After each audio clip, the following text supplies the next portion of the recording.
What's up, everybody, and welcome to another video. I need to address something, my dear friends. I've been observing, of course, me being on YouTube, uploading videos and reviews and criticisms. As much as I'm trying to avoid social media, I shall not ever manage to avoid the internet completely as long as I have this channel. Now, mind you, this isn't forever, and this is my hobby, and I don't expect this to last for a long time. I make videos as long as it's fun to make them, and one day I will consider it to be done and over. And but until then, I shall be speaking my mind, and I shall be sharing with you my observations as far as the pop culture goes. And I've been observing people and what they have been doing and uploading and saying on YouTube, although I haven't been following anybody. It's mainly through my followers who are sharing things with me, sharing clips and sharing posts and sharing things like that. And I mean, I've been on and off YouTube for must be more than 6 years, 7 years now, as far as like active pop culture criticism. Now, I used to have like a action figure review channel when I was 15 at like the very beginnings of YouTube. Might be, I don't know, might be even earlier. It's been a long time, but the truth of the matter is that since around the 2015, 2016, people have been engaging in the so-called culture war, what they call it. And that means being in a constant struggle against big corporations, filmmakers, filmmaking companies and publishers. And mind you, yes, this isn't the 80s, this isn't even the 90s, this isn't even the early odds. I would say that the golden age of entertainment has passed. I mean, all my favorite books and all my favorite films and all my favorite TV shows are a matter of the past. Old things mainly. There hasn't been anything made in the last 20 years that would be considered like the creme de la creme, the top of the top. I don't really count the Lord of the Rings adaptation, because Lord of the Rings was made much earlier than that, when Professor Tolkien wrote and published it. So I don't really consider adaptations to be a part of it, but the truth remains that, yeah, the absolute golden age is gone. I mean, call me a cynic, call me a pessimist in this way, it's just my opinion. But on the other hand, it is not true that everything sucks. That's absolutely not true. If you have been following me, you know that I upload reviews every single week, and I upload positive reviews every single week of all media, books, novels, comic books, films, TV shows. I don't focus on video games because I'm not a gamer, but I know that good games are coming out, from what people are telling me. And so, after seeing certain people on the internet focusing on one and the same thing since that 2015, for 9 years, and some people started it like in 2018, something like that. So already it's 6 years. It's been 6 years, and they've been saying one and the same thing over and over and over again. And I made a community post about that this morning as of making of this video. There are people on the internet trying to encourage you to partake in daily 2 minutes of hate, like Orwell wrote about. Comrades, don't forget to have your 2 minutes of hate for the corporations, for the legacy media. I think this is over. I think we've all grown past that.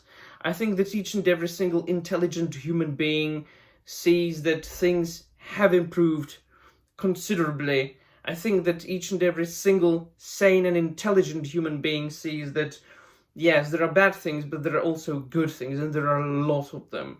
Now, the fantasy genre as far as the, well, not only audio-visual medium, but the fantasy genre in general, as far as modern fantasy has been produced and made today, isn't in a very good condition. Yes, it still needs some work, and a lot of it. But other than that, horror is going through renaissance. Science fiction is going through renaissance as far as the audio-visual media goes. Now, with all those effects and what they are capable of doing with practical effects, with CGI, visual storytelling, that's going through a bloody renaissance. I've got a lot of reviews on my channel. Check them out. It's all good stuff. And as far as, because a lot of like YouTubers are criticizing Marvel and DC films, but we have to think about the fact that those are based on comic books, on graphic novels, like just, I don't know, like superheroes, right? A lot of them are criticizing superheroes. But it seems to me that they don't care about the actual comic books at all, because they are not reporting on anything that is actually happening in those actual books that are being published still.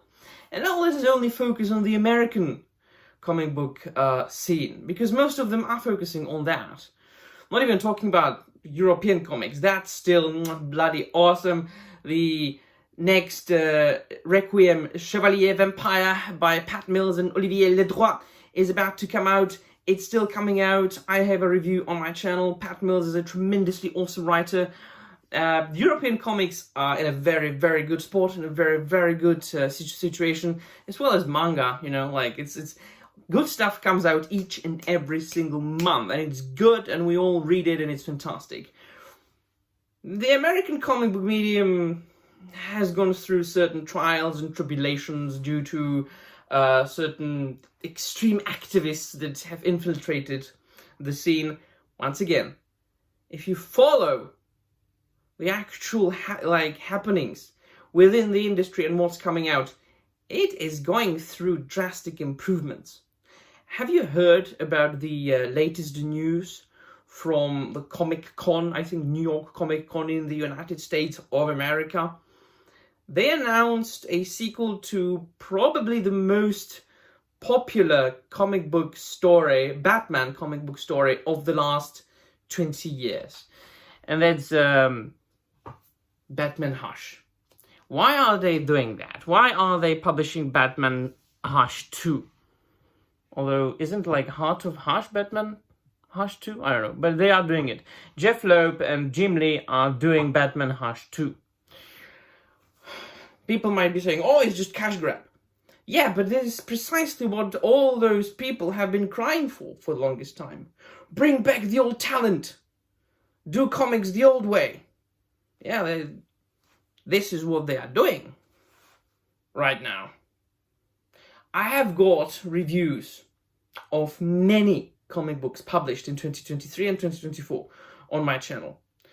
Like Jim Zub's, is it Jim Zub? I think so. Titan Comics' Conan the Barbarian. It's been very good. It's been tremendous. Daniel Warren Johnson's Transformers over at Skybound. The Absolute Batman was a good Batman story. And many, many, many more. So, if you are into the superheroes, oh man, you are in for a treat. So things are really improving. I'm wearing Ninja Turtles, Batman The Last Ronin. It has been the best-selling comic book graphic novel collected edition for the last 2 years. Because it's so good. And so things are really going good. So I don't really understand the need to dwell on the 2 minutes of hate every day. Isn't it tiring? I mean, yes, I enjoy criticizing and making fun of the Rings of Power as much as any other guy. Brings in the views, brings in the revenue, brings in the funny comments from my audience, but could I do it without a break for 6 years straight? Would I be able to go to the internet every day and look for each and every single mention of the Rings of Power and the showrunners and what they uttered at a point? Now, there are people who just look to the internet and they read an article or an interview with an actress, with a 20-year-old actress from like the latest, I don't know, like Snow White movie, bloody Disney princess movie, and they like take a sentence that she says, and obviously she's a Hollywood actress, 20-year-old. What do you think? What kind of verbal diarrhea do you expect? Only the best verbal diarrhea. Because do you think that 20-year-old actresses in 2024 will be uttering clever things? Do you really think that they will? Do you really think that their utterances, what they say, will be on the level of Orson Welles? What the hell are you expecting? Go outside and listen to any 20-year-old chick. They're all fart brains. So are you really expecting that they won't be uttering bullcrap just to attract attention and be interesting and be in? So dwelling on what actresses say, being a 40, 50-year-old man and spurging out on YouTube channels about 20-year-old actresses and what they say, and about the TV shows and films for girls that are being made with them, I think it goes against everything that otherwise those YouTubers are preaching. Like, we want more masculinity in entertainment. Yeah, you want more masculinity, but you're acting like a bitch. You are acting like a gossip kind of girl, you know, in a club. You wouldn't believe what she said. It's kind of pathetic, guys. I mean, come on, grow some balls. Right. You will not see that on this channel, no. You won't even hear about the Rings of Power for a long time, unless I mention it in like a context of this sort. Let me know in the comments down below what you think. Yeah, that will be all. I'm out of here.